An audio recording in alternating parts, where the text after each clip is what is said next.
Rico, alias Efrem Catalan, le voici. Le chef de l'armée de l'ombre, cet ancien avocat bâlois, frappe immédiatement par son étrange ressemblance avec Gorbatchev et par le calme absolu avec lequel il affronte la horde des journalistes venus le voir et l'entendre.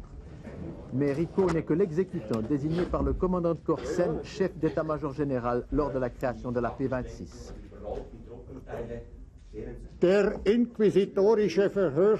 Sen s'en prend aujourd'hui aux parlementaires de la commission d'enquête qui, par leur ton inquisiteur, n'ont guère servi la vérité, mais ont simplement voulu montrer qu'ils étaient les maîtres. Aujourd'hui, les militaires, les serviteurs, deviennent les boucs émissaires. Mais pour juger la P26, il faut se rappeler de la situation politique de l'époque.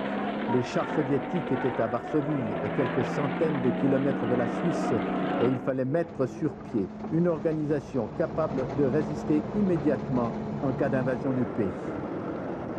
Les membres de l'armée secrète n'étaient pas des Rambo, mais d'honnêtes patriotes dont on ne dévoilera pas l'identité.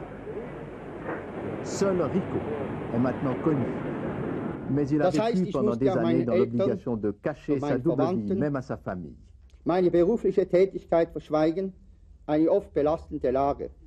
Rico connaissait personnellement tous les membres de la P26, des hommes et 5% de femmes, sélectionnés en fonction de leur caractère équilibré, de leur bonne intégration sociale et professionnelle, de leur sobriété, mais ils ne s'informaient pas de leur appartenance politique. La liquidation de la P26 est en cours sous le contrôle de l'autorité politique. Le conseiller national démocratien Anton Keller a assisté cette semaine à l'ouverture d'une cache d'armes de l'armée de résistance. Des pistolets mitrailleurs, des fusils équipés de silencieux, des revolvers, des munitions spéciales, des roquettes anti-chars et des explosifs pour effectuer des sabotages.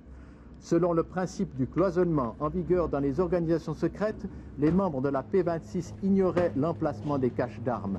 Il est exclu qu'ils aient pu les utiliser pour de quelconques opérations de provocation, hypothèse évoquée cette semaine au Conseil des États.